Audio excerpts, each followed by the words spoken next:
warahmatullahi wabarakatuh. Waalaikumsalam warahmatullahi wabarakatuh. Alhamdulillah, wassalatu wassalamu ala sayyidina Rasulillah wa ala alihi wa sahbihi wa mawalah amma ba'du. Alhamdulillahirabbil alamin. Marilah kita haturkan puji syukur kepada Allah Subhanahu wa taala yang mana di hari yang insya Allah berbahagia ini kita masih diberikannya kesehatan jasmani maupun rohani, masih diberikan Allah nikmat sehat dan juga nikmat iman. Kedua, salawat dan salam semoga tetap tercurahkan kepada baginda kita yang agung, Nabi besar Muhammad Rasulullah Sallallahu Alaihi Wasallam. Semoga kita semua termasuk bagian dari umatnya yang selalu mendapat keberkahan hingga hari kiamat kelak. Amin, amin ya rabbal alamin. Baik teman-teman semua yang berbahagia, sebelumnya pada kesempatan ini marilah terlebih dahulu kita berikan atau kirimkan doa kita, Al-Fatihah kita kepada saudara-saudara kita yang saat ini sedang ditimpa musibah, baik itu terdampak ini COVID-19 maupun bencana alam, gempa bumi dan juga banjir. Semoga Allah segera mengangkat musibah ini dan tentunya memberikan kesabaran dan keberkahan bagi kita dan khususnya kepada saudara-saudara kita di sana. Al-hadiniyah walikul niyatin sholihah. Al-Fatihah.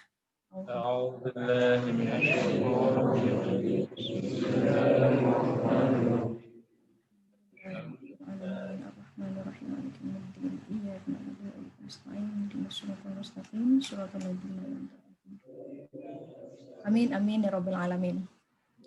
Baiklah teman-teman yang berbahagia, alhamdulillah kegiatan talk show dengan tajuk Pesantren Menerbitkan Buku yang diselenggarakan pada siang hari ini merupakan kegiatan kali kedua yang diadakan oleh iqro.id, lebih tepatnya media iqro.id, dan ini merupakan salah satu ikhtiar bagi iqro.id selain sebagai salah satu jalan dakwah literasi digital.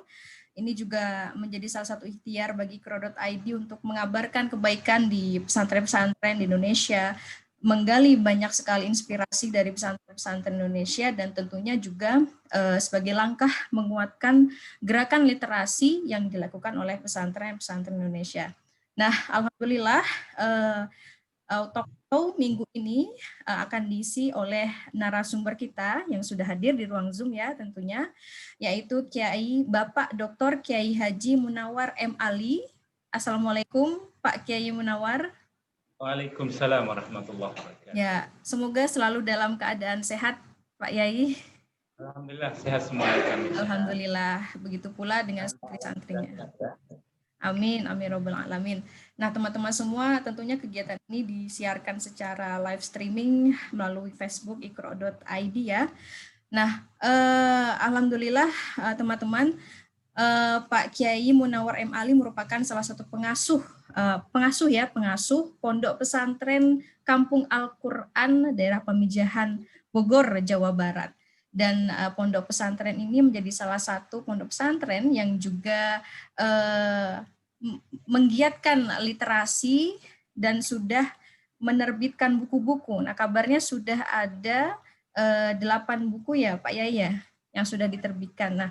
Nah itu baik itu yang ditulis oleh pengasuh sendiri kayaknya maupun santri-santrinya. Nah ini tentu akan menjadi kesempatan yang menarik bagi kita semua untuk banyak menggali informasi, banyak menggali inovasi-inovasi apa saja yang dilakukan oleh pesantren dalam gerakan literasi. Nah, teman-teman yang berbahagia, langsung saja, sebagaimana yang kita ketahui bahwa pesantren bisa dikatakan sebagai lumbungnya ilmu pengetahuan keislaman ya. Pesantren menjadi embrio bagi khazanah keilmuan keislaman di Nusantara. Banyak sekali buku-buku, kitab-kitab yang dilahirkan oleh dunia pesantren, baik ditulis oleh kiai-kiai terdahulu, lalu dilanjutkan oleh para murid di kemudian. Nah, ini tentu menjadi kekuatan tersendiri bagi umat Islam di Indonesia, dan ini sangat penting sekali kita pelajari dan kita gali bagaimana sih sebenarnya geonologi berdirinya pesantren, lalu bagaimana Kiai melihat gerakan literasi pesantren, nah kita akan banyak berbincang santai dengan Kiai Munawar terkait ini. Dan apalagi Kiai Munawar menjadi salah satu pengasuh yang ya konsen ya, selain mengajarkan ilmu Al-Quran kepada para santri, juga bisa menggerakkan literasi yang bisa dilakukan oleh para elemen pesantren tersebut, khususnya santri. Nah, baik, langsung saja pada kesempatan ini saya persilahkan kepada Kiai Munawar M. Ali. Baik, bismillahirrahmanirrahim. Assalamualaikum warahmatullahi wabarakatuh. Waalaikumsalam warahmatullahi wabarakatuh. Hamdanillah wa sana'anillah, salatan wa salaman da'imaini ala rasulillah wa ala alihi wa ashabihi ajma'in, amma ba'd. Rabbi israh li sadri wa yassir li amri wa hlul 'uqdatam min lisani yafqahu qawli. Rabbi zidna ilma warzuqna fahma. Amin. Mbak Ala yang dimuliakan Allah dan teman-teman yang ada di Iqra.id yang insya Allah mudah-mudahan semuanya disehatkan oleh Allah Subhanahu wa Ta'ala. Wabil khusus kepada para ustadz, para santri yang ada di Pondok Pesantren Kampung Al-Quran, mudah-mudahan juga dijaga dan disehatkan oleh Allah Subhanahu wa Ta'ala. Amin ya rabbal alamin. Salam salam tidak lupa kita mohonkan kepada Allah, semoga tetap tercurah kepada uswah kita Nabi Yuna Muhammad sallallahu alaihi wasallam. Nah, tadi disinggung oleh Mbak Ala, bagaimana sih perjalanan pesantren Kampung Al-Quran. Nah, pesantren Kampung Al-Quran ini dulu memang tidak langsung namanya pesantren Kampung Al-Quran. Sebelumnya saya membuka atau membuat pesantren namanya pesantren Nusantara, Tahfiz Nusantara di Depok. Tapi karena memang di Depok itu kita dipinjami tempat, maka tempat itu dipakai kembali oleh yang punya dan kita pelan-pelan mencari tanah untuk membangun pesantren. Alhamdulillah, walaupun masih sederhana, tapi alhamdulillah santrinya sudah mulai belajar aktif di sini. Nah, sebagaimana dulu pesan saya punya guru, yang penting itu burungnya, bukan sarangnya ya. Sarangnya boleh megah, tapi kalau burung yang ngisi sarangnya tidak ada, percuma punya sarang yang megah. Ya, itu kata guru saya dulu. Jadi saya kira pesantren kita di mana-mana yang melahirkan orang-orang hebat itu pesantren yang sederhana, pesantren-pesantren tradisional itu yang salafiyah itu mengajarkan ilmu-ilmu agama yang mumpuni, mengaji kitab-kitab turas, ya, itu juga melahirkan generasi-generasi ilmu yang luar biasa hebatnya. Dan kita bisa melihat di kancah nasional bahkan internasional, ada misalnya ada Gus Dur almarhum, ada Cak Nur, ya, saya dulu lama ikut ngaji dengan beliau, itu luar biasa penguasaan literasinya sehingga mereka mampu menguasai peradaban dengan baik dengan mengisi ruang-ruang kosong itu dengan tulisan-tulisan yang menarik. Nah, kembali kepada pesantren Kampung Al-Quran ini, alhamdulillah kita sudah 3-4 bulan ini pindah ke gunung ini, Gunung Menir namanya ini, Desa Ciasihan, Mbak Allah. Jadi kami di sini yang tadinya panas di Depok, di sini dinginnya luar biasa. Jadi santri saya ini pada kedinginan kalau malam. Tapi semua dijalani dengan baik, alhamdulillah. Justru karena dingin, santri lebih fokus. Ya, menghafal Al-Qur'annya, insya Allah tahun ini bisa selesai 3 orang, insya Allah. Mudah-mudahan mohon doanya. Ya. Jadi pesantren Kampung Al-Quran ini, insya Allah sekarang sedang proses giat membangun. Asramanya sudah selesai lantai 1, lantai 2, mudah-mudahan ada rezekinya bisa lanjut lantai 2, masjidnya juga. Ini saya sedang duduk di masjid yang belum selesai ini. Ya, jadi baru di keramik bawahnya, dindingnya belum. Tapi seperti yang saya sampaikan tadi, semua itu yang penting fungsinya, bukan masalah bentuknya. Baik, lalu bagaimana pentingnya literasi bagi pesantren? Misalnya literasi ini digerakkan oleh pemerintah kita itu melalui Permendikbud nomor 23 tahun 2015 kalau nggak salah ya Mbak Ala ya. Nah itu pemerintah memiliki kepentingan terhadap gerakan literasi ini, ya, terutama di sekolah-sekolah, baik juga yang ada di pesantren. Namun, sependek pengetahuan saya, pesantren jauh lebih dulu menggalakkan atau menggerakkan gerakan-gerakan literasi ini. Buktinya banyak sekali alumni-alumni pesantren yang menulis buku dan menulis kitab yang jauh lebih hebat. Dan tidak sedikit misalnya alumni-alumni pesantren, saya punya kenalan misalnya teman-teman saya yang dari Al-Amin di Madura sana, ya, mereka bisa menjadi profesor, guru besar di Amerika, ya, di mana-mana, ya, di Inggris, itu asalnya mereka dari pesantren. Nah, literasi ini sendiri adalah kemampuan seseorang untuk membaca dan menulis, ya.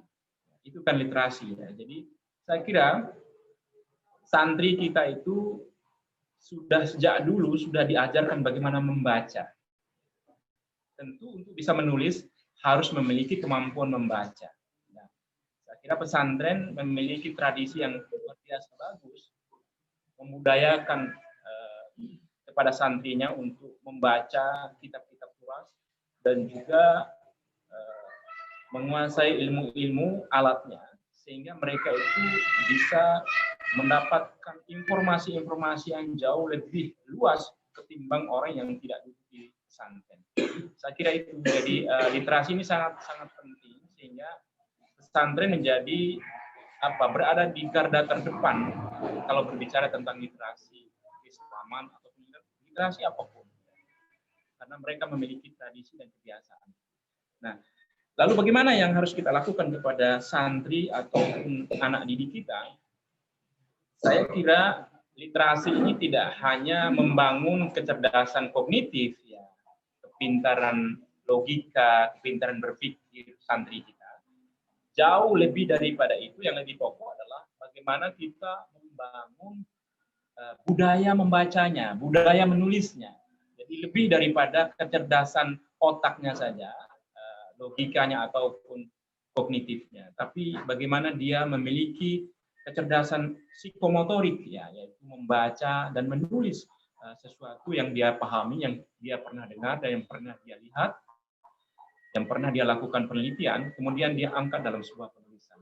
Dan ini penting untuk dilakukan oleh santri-santri yang dulu di pesantren, sehingga apa yang mereka pelajari di pesantren yang dengan kitab-kitab yang luar biasa luas cakrawalanya itu bisa diketahui dan dipahami oleh orang di luar pesantren.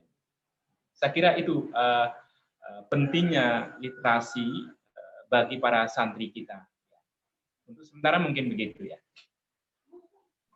Oke, baik. Ternyata memang literasi tidak terbatas hanya membaca dan menulis saja ya. Jadi poin penting, yang paling penting tentunya bisa menanamkan budaya membaca dan menulis. Nah, yang menjadi pertanyaan kadang begini Kiai. Kiai sebagai pengasuh di Pondok Pesantren Kampung Al-Quran tentu mengalami kendala-kendala, baik itu yang dihadapi oleh Kiai sendiri dari pihak terutama dari santri-santrinya. Kendala-kendala apa selama ini yang Kiai rasakan, yang dirasakan pula oleh para santri dalam gerakan literasi di pesantren? Ya, sebenarnya musuh pertama bagi semua orang yang belajar adalah malas. Santri itu juga musuh pertamanya adalah malas. Gitu. Contohnya misalnya membaca Al-Quran, karena kami ini adalah program utamanya adalah menghafal Al-Quran, tahfizul Quran. Jadi santri juga mengalami ada fase-fase malasnya itu. Ya. Jadi malas murajaah, malas ziyadah hafalan itu juga ada. Nah, apalagi yang terkait masalah literasi. Literasi itu adalah sesuatu kecerdasan yang sifatnya tidak semua orang punya, ya, membaca dan kemampuan membaca dan kemampuan menulis. Nah, itu tentu saya biasanya melakukan kerjasama, ya, membuat kelas-kelas menulis. Ya, dulu pernah dengan Mbak Ira, ya, Mbak Ira melakukan kelas menulis. Terus Mas Anik HT itu juga pernah datang ke pesantren saya untuk memberikan edukasi ataupun training bagaimana cara menulis yang baik terhadap santri-santri. Nah, itu saya kira itu hal-hal yang langkah awal yang harus kita lakukan dan memberikan intervensi kepada santri-santri kita ataupun anak-anak didik kita sehingga mereka memiliki peluang yang sama dengan orang-orang yang sudah menguasai bagaimana cara menulis yang baik. Nah, tentu harus ada intervensi daripada kita-kita yang sudah punya pengalaman. Dan saya orang yang tidak sungkan-sungkan untuk melakukan kerjasama antar lembaga dengan santri yang kita punya. Saya memang santrinya belum begitu banyak, tapi banyak kalau tidak berkualitas juga mungkin menjadi masalah. Saya senang santri tidak begitu banyak, tapi mereka memiliki kelebihan masing-masing. Misalnya ada yang hafal Quran, ada yang bisa menulis 1-2 orang. Jadi karena memang tidak semua santri akan menjadi penulis yang handal. Ya. Tidak, walaupun dia programnya tahfizul Quran, tidak semua santri bisa lulus 30 juz. Ya. Nah, semua kiai harus paham itu. Jadi dia akan melihat potensi santrinya di bidang apa. Nah, ada juga santri saya yang kepengen masuk tentara, Mbak Ala. Jadi saya tidak boleh memaksa dia untuk menjadi hafiz Al-Quran 30 juz. Jadi saya harus tahu diri juga gitu. Jadi menjadi guru adalah bagaimana dia bisa juga melihat potensi dan karakter anak didiknya sehingga dia mampu mengarahkannya kemana dia maunya. Nah, karena kita ini sebenarnya adalah guru yang memberikan wadah peluang kepada anak didik. Saya ingat guru saya dulu mengatakan bahwa ada 3 tipe guru, Munawar kata dia. Yang pertama itu ada guru cikal, ada guru bakal, dan ada guru jadi. Atau kita bisa sederhanakan, ada guru yang biasa-biasa saja, yang tiap hari datang bawa buku, bawa kitab, mengajar, mentransferkan ilmunya kepada anak didiknya. Tapi ada guru yang memberikan inspirasi. Luar biasa, dia memberikan inspirasi kepada anak didiknya. Ini yang menarik, yang kamu bisa jalani dalam kehidupan kamu. Nah, yang ketiga, yang jauh lebih hebat seorang guru itu, hemat saya adalah guru yang memberikan peluang kepada anak didiknya. Ya, peluang seperti yang kita perbincangkan pada siang jelang sore hari ini. Bagaimana anak didik kita setelah diberikan inspirasi, dia juga diberikan peluang. Misalnya kalau dia hafal Quran, dia kasih kasus satu tempat untuk mengelola sebuah rumah Al-Quran misalnya, atau kita bangunkan sebuah lembaga dan kita kasih kesempatan amanah dia untuk berbuat. Nah, itu memberikan peluang. Nah, menjadi guru seperti ini tidak semua orang bisa. Nah, ini saya kira kita harus latih dengan literasi-literasi seperti itu sehingga mereka bisa memiliki skill atau kemampuan bagi para santri. Saya kira itu. Ya, baik, Kiai. Nah, sekarang kepada buku ya. Nah, buku. Sebenarnya sudah ada berapa buku nih kayak yang sudah diterbitkan dan judulnya apa saja? Nah, jadi kita baik, buku-bukunya sih saya seingat saya karena saya nerbitin buku itu kan sambil lalu ya Mbak Ala, jadi bukan orang yang benar-benar fokus di situ. Karena saya membangun pondok juga, jadi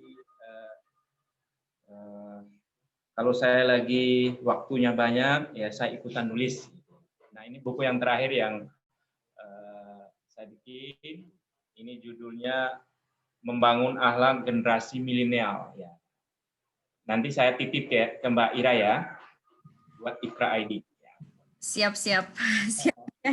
Nah, itu judulnya Membangun Akhlak Generasi Milenial. Ya, ini buku yang terbaru nih. Oh iya, dari 8 buku ya Kiai ya? Ya, tapi nggak semua saya. Kadang-kadang saya kasih kesempatan teman-teman penulis yang baru itu kan biasanya susah untuk menembus Gramedia ataupun Mizan ya. Nah, saya belajar pelan-pelan bagaimana sih mengelola sebuah penerbitan. Lagi-lagi penerbitan saya ini hanya untuk mengantarkan orang untuk bisa menjadi penulis, memberikan kesempatan. Jadi yang susah masuk, saya berusaha untuk bagaimana caranya bisa menerbitkan apa yang ide-ide brilian dia sehingga kita kemas menjadi buku. Ya. Baru sampai di situ, belum sampai ke taraf untuk bisa bisnis yang bisa menghasilkan pundi-pundi uang gitu Mbak Ala. Iya, ini sebagai mereka menciptakan karya sudah menjadi tolak ukur yang luar biasa Kiai. Nah terkait tadi buku yang sudah Kiai perlihatkan yang berjudul Membangun Akhlak Generasi Milenial tentu memiliki latar belakang tersendiri kenapa Kiai ingin menulis buku itu. Bisa jadi mungkin ada pandangan Kiai terhadap kondisi dan situasi akhlak generasi milenial saat ini. Ya, saya awalnya itu memang memperbincangkan masalah akhlak anak-anak yang baru umur jagung, ya maaf, istilah saya umur jagung karena masih kecil sekali, tidak pernah belajar secara sistematik ya, di pesantren ataupun di perkuliahan. Ya. Dia hanya menguasai media sosial, dia masuk main Facebook, main apalagi Instagram, main apalagi itu Twitter, ya. Ya. Dia berteman dengan atau follow seorang ilmuwan, cendekiawan Muslim, atau ada kiai-kiai kita kan sekarang juga sudah banyak yang media sosial. Dia punya akun-akun dan saya melihat anak-anak baru kecil yang masih muda mencaci maki kiai-kiai suku di Facebook, ya, juga di Instagram, juga di Twitter yang banyak ya, karena dia itu lebih cepat ya, gerakannya. Nah, saya sedih sekali. Akhirnya berusaha untuk menulis buku kecil dan sederhana ini. Bagaimana sih sebenarnya harusnya akhlaknya anak milenial itu? Nah, dia harus punya ilmu, landasan ilmu yang bagus. Kalau mau bermedia sosial itu bagaimana caranya? Kalau mendapatkan informasi, informasi itu menurut Al-Quran harus bertabayun dulu. Tanya dulu sumber aslinya bagaimana. Nah, sekarang banyak sekali orang yang tidak pernah mengikuti belajar yang bagus, yang runut di pesantren, tapi tiba-tiba dia mencaci maki orang lain. Dia nggak punya ilmunya, tapi dia berani berkomentar, beradu argumentasi dengan orang-orang yang ahli ilmu. Akhirnya, karena dia tidak mampu berdialektika, lalu dia itu mencaci maki orang-orang yang harusnya dia hormati, yang harusnya dia sanjung dalam kehidupannya, menjadi tauladan. Nah, fenomena ini saya lihat udah merajalela di mana-mana. Bahkan anak-anak kita itu, saya ungkap di dalam buku sederhana ini, menanyakan persoalan agamanya sekalipun itu pada Mbah Google. Ya, menanya tidak hanya persoalan ecek-ecek mereka, tapi persoalan agamanya mereka pun dia bertanya kepada Mbah Google yang tidak pernah ada sanad ilmunya yang jelas. Nah, itu apa namanya kesedihan dan juga kekhawatiran. Jadi lahirlah buku sederhana ini yang mudah-mudahan manfaat. Nah, buku ini banyak yang saya bagi-bagikan. Ya. Ada juga yang membelinya, tapi saya banyak bagi buku-buku. Ya. Karena kalau saya bikin buku, kadang-kadang ada yang bantu nerbitin, gitu. Misalnya begitu. Jadi saya kalau begitu saya jarang menjual, tapi saya bagi. Mudah-mudahan ilmunya bisa dibaca dan bermanfaat buat orang. Baik, ya jadi semoga halayak nih yang sedang menyaksikan juga bisa langsung membaca ya karya Kiai Munawar. Bisa kali pesan-pesan, khususnya bagi generasi milenial. Mungkin saya juga termasuk milenial nih kayaknya. Nanti bisa dibaca. Nah, lalu dari beberapa karya yang telah Kiai terbitkan ini, tentunya kan punya tantangan tersendiri yang baik itu datang dari internal maupun eksternal. Nah, ini juga tentu beberapa masalah atau tantangan yang dialami oleh Kiai Munawar juga mungkin dirasakan oleh kiai-kiai di pesantren lainnya. Nah, kira-kira apa saja hal yang bisa dilakukan untuk menangkal hal itu? Apa aja tipsnya bisa dilakukan oleh pesantren khususnya ya untuk bisa menciptakan karya? Ya, tentunya saya kira tips yang bisa kita lakukan adalah banyak melatih.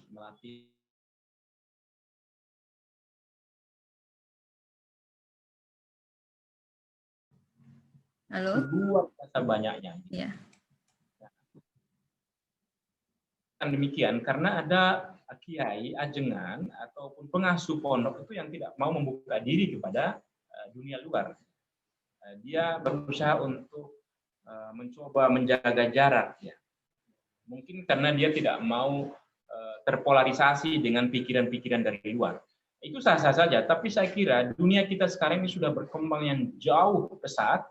Kita kolaborasi itu adalah sesuatu yang niscaya menurut saya. Jadi kalau mau cepat besar dan manfaatnya lebih luas lagi, bisa dinikmati oleh banyak orang, kita harus belajar namanya membuka diri.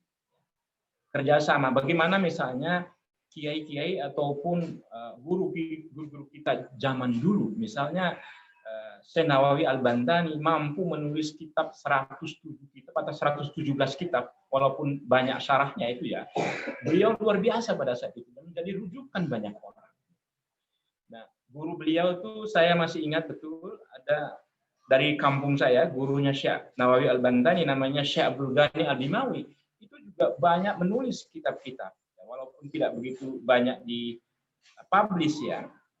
Nah, tapi mereka memiliki tradisi yang luar biasa dan mereka kerjasama dengan orang di luar dari dirinya.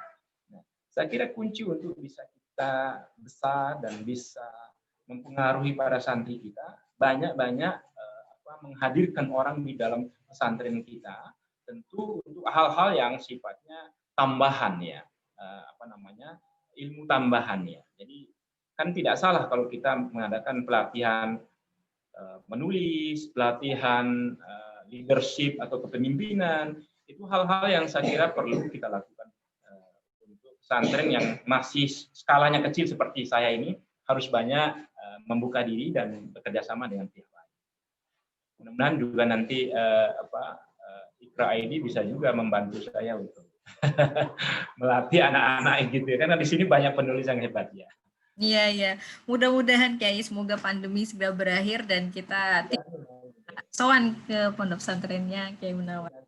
Nah, terkait pesantren yang saya dengar Kiai telah membangun banyak pesantren. Nah, adakah salah satu pesantren yang dikhususkan sebagai pesantren literasi? Gimana? Saya dengar Kiai membangun beberapa pesantren. Adakah niat mungkin ya atau ikhtiar Kiai untuk mendirikan pesantren khusus literasi? Oh gitu ya. Memang ada beberapa pesantren, nah tapi lagi-lagi pesantren saya nggak besar seperti kebanyakan orang. Nah, saya pesantrennya yang pertama saya bikin itu pesantren Salafiyah Kobong ya, di Caringin sana, namanya pesantren Minhajul Karomah ya, yang biasa dikenal dengan Mingkar ya. Di Caringin sana mereka ngaji kitab ya, anak-anak ngaji kitab. Saya juga buka sekolah gratis sana untuk level SMP-nya, semuanya gratis di sana. Terus yang di sini ada pesantren Kampung Al-Qur'an ya, di Ciasihan Pemilihan Bogor. Nah, terus kemarin alhamdulillah juga diberikan amanah oleh guru saya, diberikan satu tempat dan tanahnya. Di sana juga udah mulai di Cibinong sini, ya, Bogor juga masih. Itu baru mulai 3 bulan ya, alhamdulillah sudah jalan. Nah, saya keinginan saya besar sekali untuk anak-anak didik ataupun santri saya bisa belajar menulis. Maka saya sudah pernah mengawali mereka itu membuat pelatihan literasi kemarin itu dengan Mbak siapa ya namanya, temannya Mbak Ira juga, lupa saya itu, yang dari Ciputat, dari Makassar. Mbak siapa, lupa saya namanya.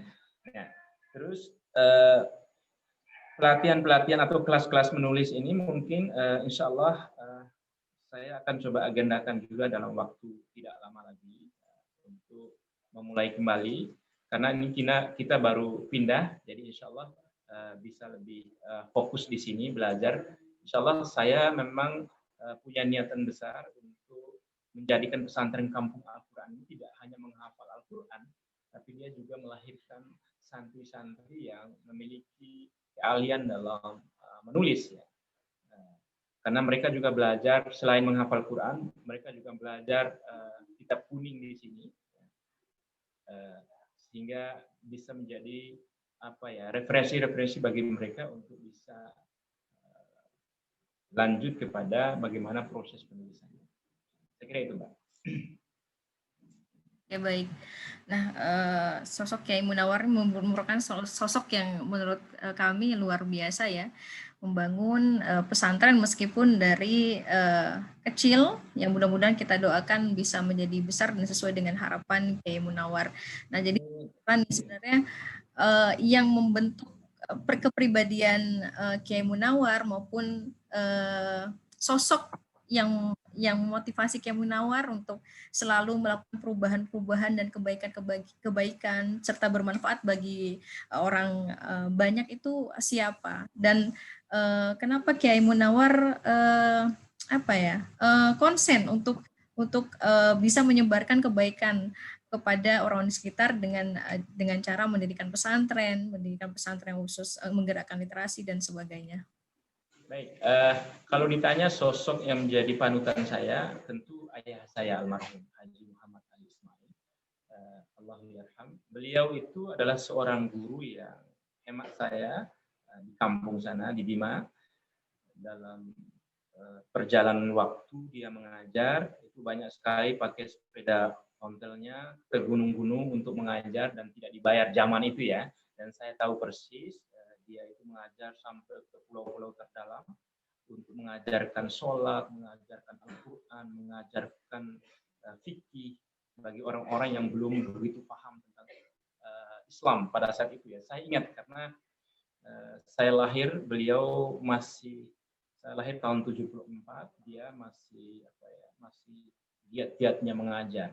Dan saat itu memang dia membuka juga setelah saya mulai masuk SD, MI dan Sanawiyah, dia sudah membuka namanya sekolah diniyah. Ya. Anak-anak belajar pagi sekolah dasar negeri, nah, sorenya dia buka tempat untuk mengaji. Nah, almarhum ayah saya itu kalau di Betawi disebut dengan mu'alim ataupun guru lekar ya. Guru lekar itu yang mengajarkan alif ba ta tha, alif fathah a, kasrah i, dhammah u, seperti itu dulu ya. Saya masih ingat ya. Dan perjuangan beliau itu saya pelan-pelan belajar. Lalu sebelum saya bikin pesantren ini, saya juga terlibat membangun namanya Yayasan Sekolah Rakyat Bogor. Nah itu alhamdulillah kami bersama dengan teman-teman di Kabupaten Bogor membangun sekolah gratis di 23 tempat ya, di gunung-gunung ya. Dan alhamdulillah siswanya 2000-an lebih. Mbak Ida yang paham. Karena Mbak Ida juga menulis tentang Sekolah Rakyat Bogor. Ya.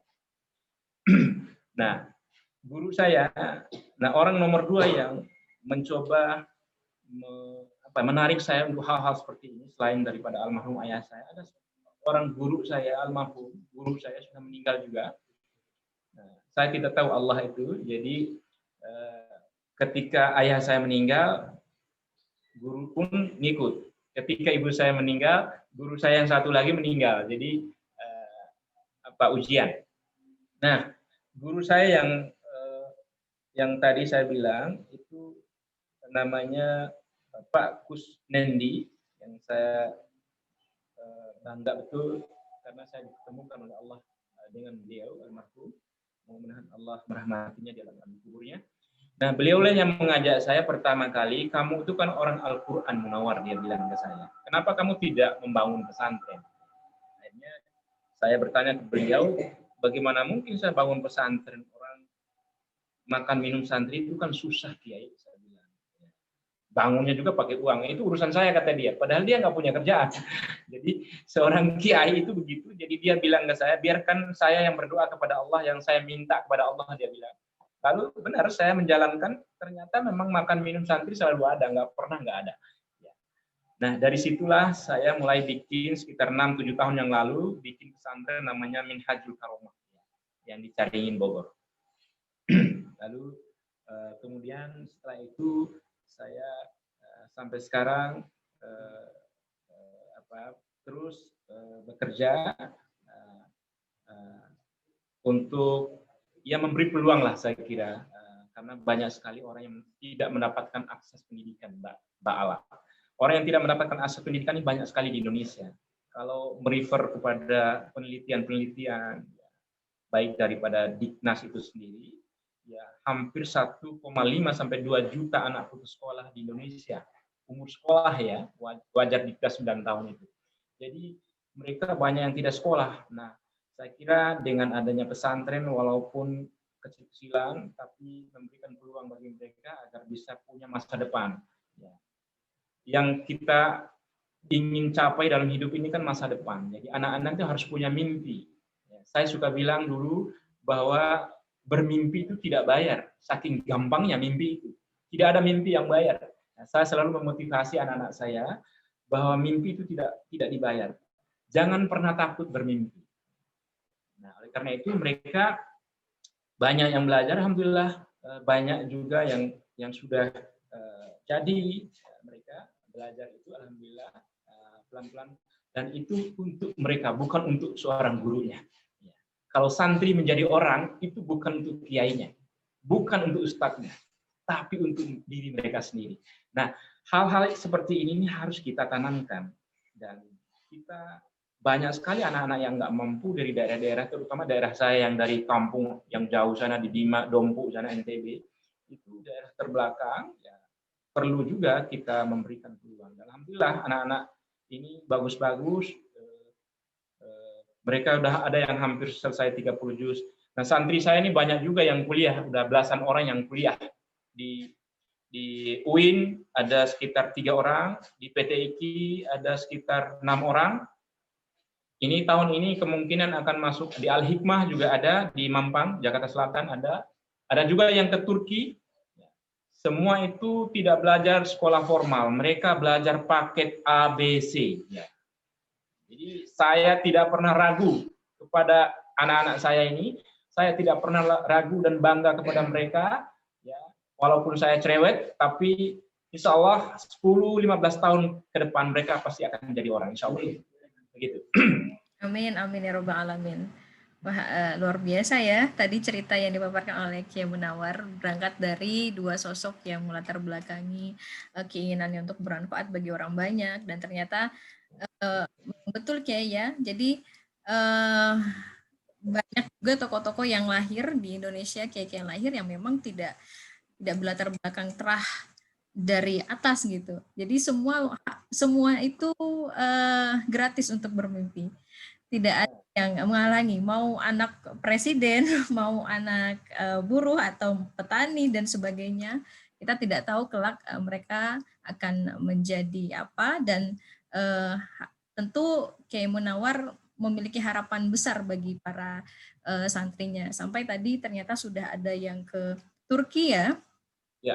Kuliah di PTQ, semoga ini menjadi amal bagi Kiai Munawar dan selalu dilimpahi keberkahan ya. Nah, ini santri-santri sekarang lagi mendengarkan nih. Nah, baik Kiai. Nah, terkait dengan pesantren-pesantren yang sudah Kiai Munawar bangun, bagaimana tanggapan masyarakat di sekitar lingkungan pesantren tersebut? Ya, setiap perubahan itu pasti ada tantangan. Itu harus kita camkan baik-baik ya. Setiap perbuatan baik pasti Allah sudah siapkan orang yang akan menghalanginya. Teori perubahan, saya kira kita baca semua teori perubahan itu. Kalau Anda ingin melakukan sesuatu perbuatan yang baik, itu pasti sudah ada tantangan, rintangan di depan mata, nggak jauh di depan mata. Ya. Jadi itu harus dipahami terlebih dahulu, sehingga orang yang berjalan di jalan dakwah itu tidak gampang mundur ke belakang.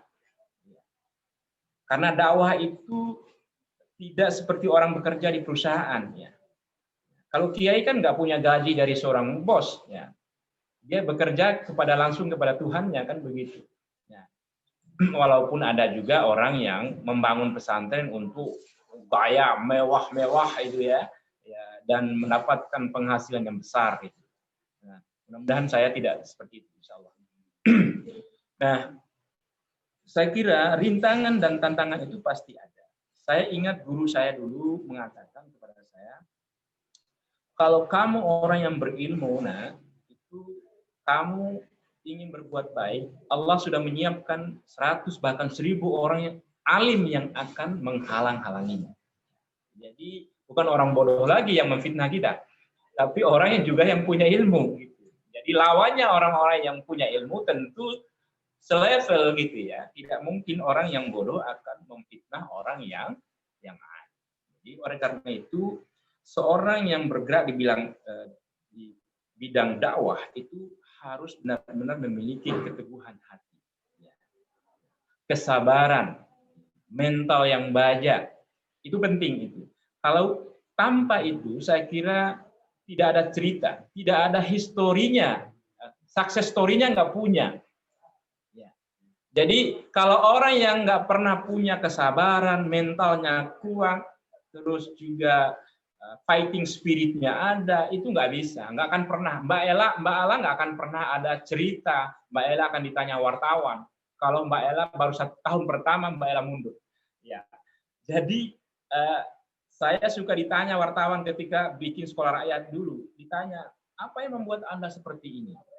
Saya kira hanya saya mengatakan bahwa saya ini orang yang menurut guru-guru saya berbuatlah, baru kamu belajar menunggu hasil panennya.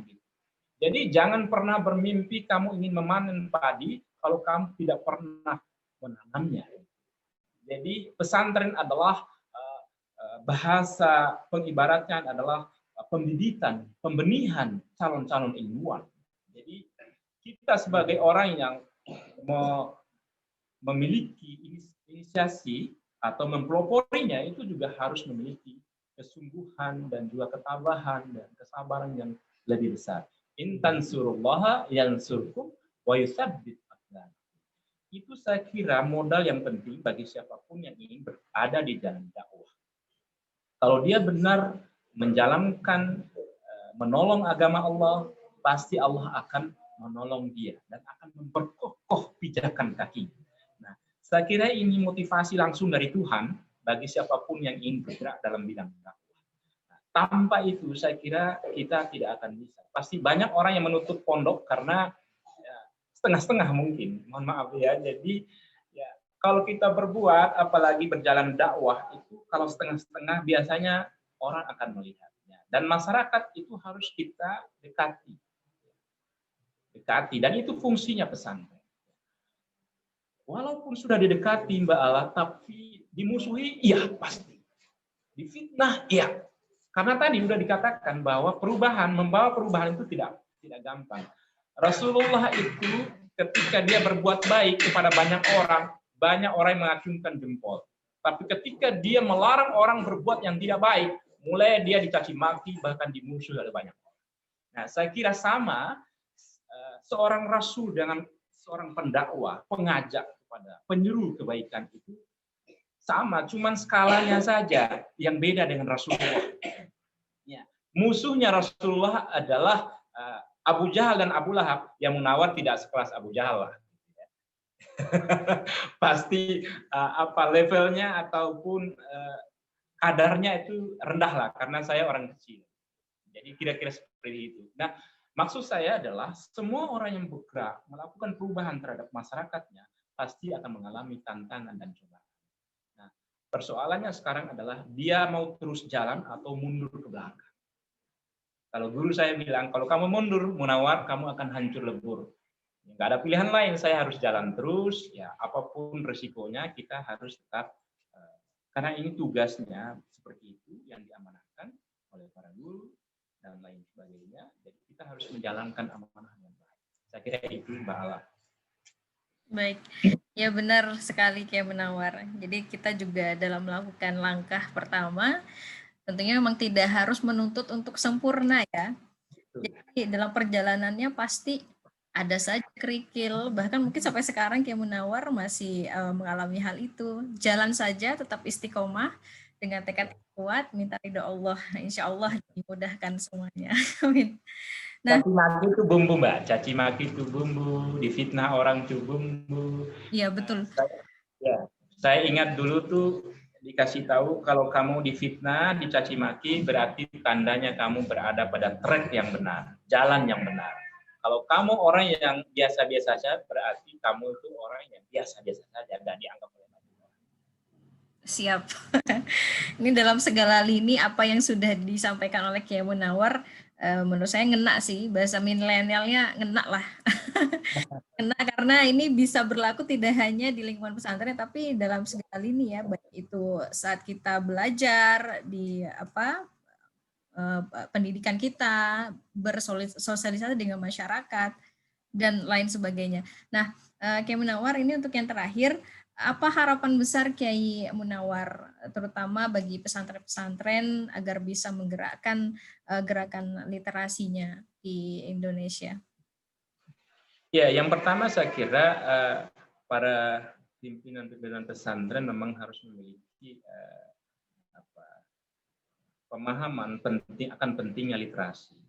Saya kira itu. Jadi sehingga apa yang kita ada dalam ide-ide pemikiran kita bisa dibaca, bisa dimengerti oleh orang lain. Saya teringat misalnya apa yang disampaikan oleh Imam Al-Ghazali rahimahullah alaih, pernah mengatakan kalau kamu bukan anak seorang raja besar atau kamu bukan anak seorang ulama besar, ya jadilah penulis. Ya, karena dengan menjadi penulis, kamu akan bisa dikenal, pemikiranmu bisa dibaca dan dicerna oleh banyak orang walaupun kamu tinggal di gunung manapun. Ya, saya kira motivasi itu menjadi sangat penting oleh siapapun yang mengelola pesantren. Jadi sehingga dia mampu menggerakkan anak didiknya, minimal dia senang membaca dulu. Senang membaca. Karena baca itulah pintu daripada ilmu yang kita akan sampaikan kepada halayak umum. Tanpa santri rajin membaca, saya kira dia tidak akan bisa berceramah, dia tidak akan bisa mempengaruhi jamaahnya. Bagaimana dia bisa meyakinkan orang lain? Seperti kita mau membangun pesantren, itu kan butuh kontribusi dari pihak lain. Contoh yang diberikan oleh Rasulullah, bagaimana Rasulullah berdakwah, dan dia membutuhkan 4 sahabat intinya. Misalnya Abu Bakar Siddiq itu adalah simbolitas yang harus kita maknai sebagai sosok orang yang memberikan nasihat kepada seorang pemimpin. Rasulullah katakanlah sebagai pemimpin, dia harus memiliki sosok yang memberikan advice dalam perjuangan dakwah.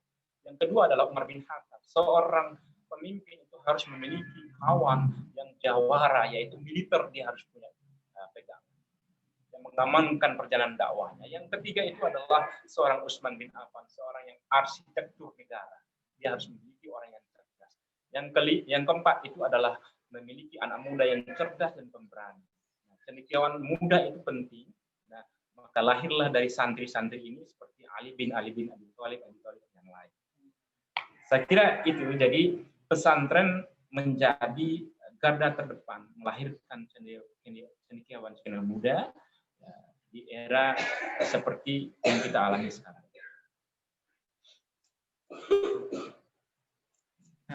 Baik, terima kasih banyak Kiai Munawar. Nah, kita juga sudah di penghujung acara ya. Nah, ini untuk yang terakhirnya, Kiai, saya ingin minta kesediaannya untuk memberikan closing statement mungkin 1 menit terkait kegiatan ini, dan mungkin ada saran dan pesan bagi website keislaman di Indonesia, salah satunya ya saat ini iqra.id nih. Baik, saya banyak melihat dan membaca tentu tulisan-tulisan yang sudah diberikan oleh iqra.id, dan banyak juga yang mengunjunginya. Yang mudah-mudahan ke depan iqra.id atau juga saya kenal yang lebih dulu itu akan pusat studi pesantrennya, itu juga akan jauh lebih banyak manfaatnya untuk pesantren-pesantren. Karena juga saya banyak kenal para kiai-kiai muda di Indonesia itu lewat PSP, dan sekarang lahir iqra.id.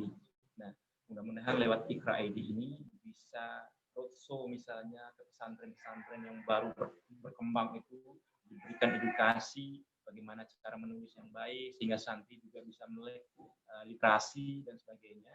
Saya kira itu penting, dan kunci tadi seperti yang saya sampaikan adalah kerjasama, kolaborasi itu adalah kunci kebesaran, kunci kesuksesan kita adalah kolaborasi ataupun berintegrasi. Saya kira itu, mudah-mudahan tidak cukup di sini saja. iqra.id bisa melakukan membuat kelas-kelas literasi, kelas-kelas menulis untuk pesantren-pesantren sebagai langkah konkret ya. Karena kita tidak terbiasa berhenti pada wacana, tapi kita harus ada yang namanya melakukan eksekusi di lapangan sebagai jawanta daripada apa yang ada dalam pikiran kita. Nah, itulah tugas pokok daripada ilmuwan, seperti kalau kita meminjam istilahnya Dr. Ali Sariati, seorang seniman daripada Iran itu, yang saya banyak membaca beliau, kata dia tanggung jawab seorang ilmuwan itu tidak hanya dia bisa menulis ya, tapi dia juga melakukan kerja yang real di lapangan, mampu mengejawantahkan apa-apa yang dia tulis sehingga menjadi sesuatu aksi nyata di masyarakat. Dan ini yang saya kira kurang di kalangan kita. Mudah-mudahan apa yang disampaikan oleh Dr. Sariati itu menjadi sesuatu pemicu kita buat kita semua. Terima kasih, Mbak Ala. Baik, terima kasih banyak Kiai Munawar. Ya, alhamdulillah teman-teman semua yang berbahagia.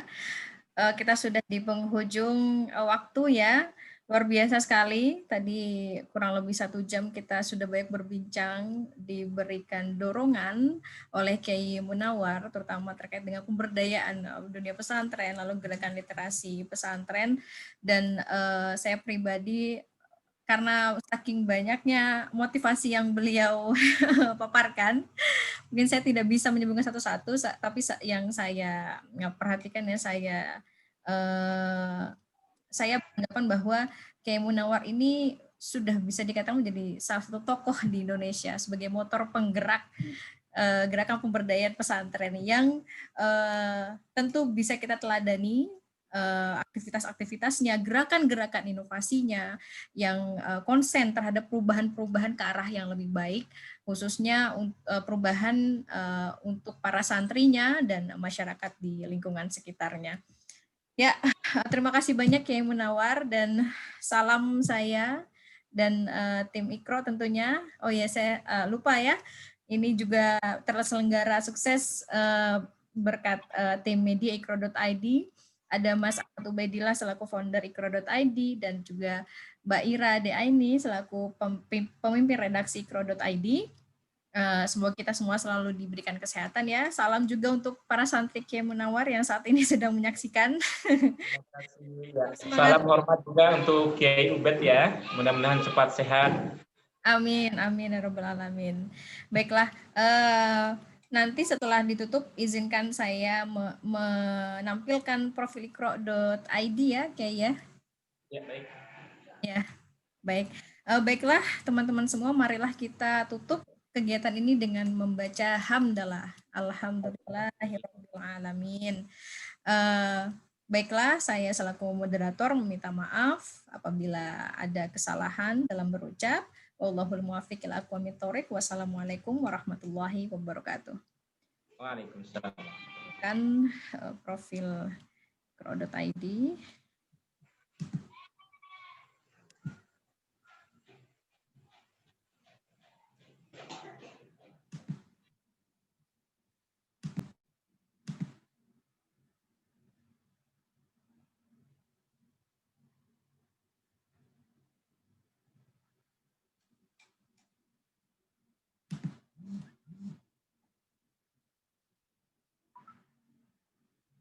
Berkata, percepat langkah dan perbanyak ilmu, karena waktu tidak akan menunggumu.